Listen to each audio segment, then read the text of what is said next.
Welcome to Burlap Teachers. Enjoy the video. In this video, I will explain how to change a Honda Odyssey key battery. First, ensure you have a small flathead screwdriver and a fresh CR2032 battery ready. These are essential tools for the job. Begin by locating the small release button on the side of your key fob.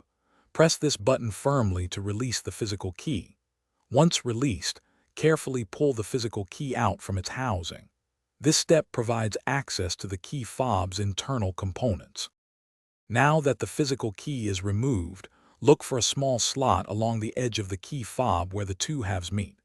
Insert your small flathead screwdriver into this slot.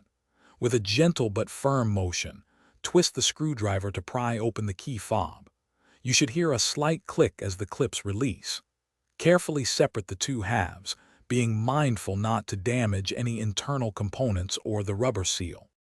Inside the open key fob, you will see the old CR2032 battery. Before removing it, take a moment to observe its orientation, noting which side is facing up. This ensures correct installation of the new battery. Use your small flathead screwdriver to gently pry out the old battery from its compartment. Now, take your new CR2032 battery and insert it, making sure the positive side, usually marked with a plus sign, is facing upwards.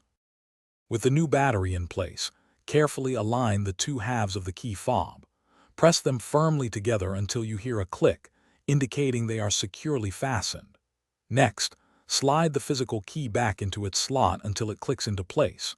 Test your key fob to ensure it functions correctly. Remember to check the description for a link to those fantastic leak-proof meal prep containers and other great deals. Thanks for watching and drive safely. Thanks for watching. Consider subscribing if this video helped you.